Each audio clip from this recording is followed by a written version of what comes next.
Tutorial ini akan menjelaskan bagaimana cara menggunakan aplikasi. Ketika aplikasi sedang loading seperti ini, kita bisa tidak perlu menunggu dengan cara menekan Enter pada keyboard. Tekan Enter. Nah, jika kita menekan Enter, maka kita tidak perlu menunggu sampai proses loading tadi selesai.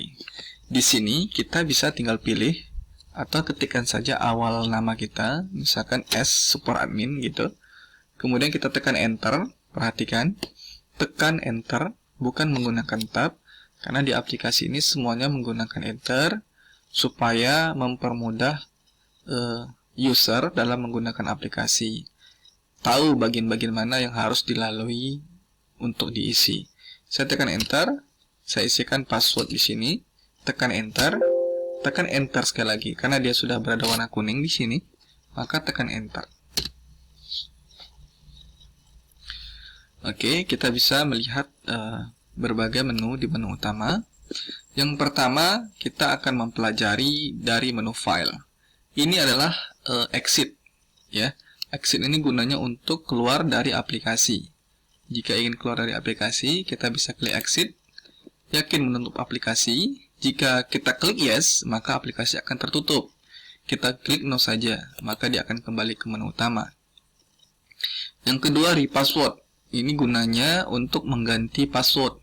Jadi masing-masing user, masing-masing karyawan di klinik itu kan seperti bagian pendaftaran, bagian apoteker. Nanti kan akan diberi username dan password. Supaya username dan passwordnya tidak diketahui oleh yang lain, maka nanti bisa diubah di sini. Misalkan super admin tadi ya. Admin, tekan Enter, masukkan password yang lama. Saya akan masukkan password yang salah misalkan. Nah, akan ada pesan ini bahwasanya salah.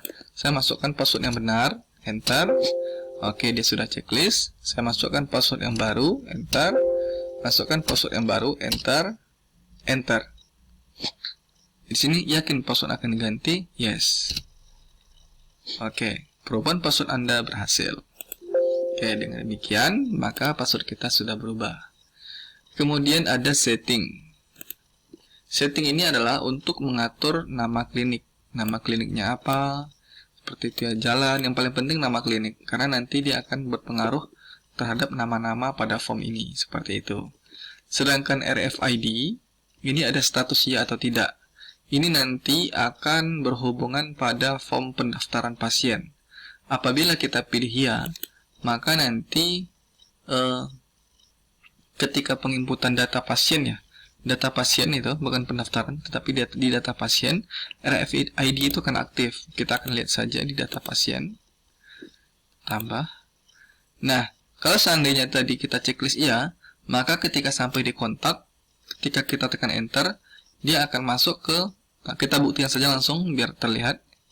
Misalkan di setting, saya ubah, ini udah iya ya. Ya.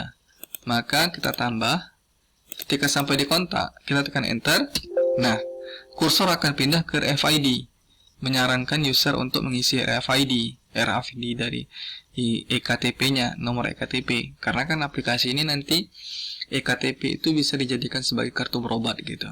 Nah, seandainya di setting kita ubah menjadi tidak, kita save, maka di data pasien, ketika kita tekan Enter, nah dia langsung tombolnya masuk ke tombol simpan. RFID-nya dibuat strip saja, artinya tidak perlu diisi, seperti itu. Sedangkan login ini digunakan untuk pindah user, artinya apabila ingin berganti user tanpa harus menutup aplikasi, maka bisa klik login. Oke, saya kira sesi ini selesai. Kita sudah mempelajari menu file dengan 4 submenu yang ada pada aplikasi ini. Terima kasih.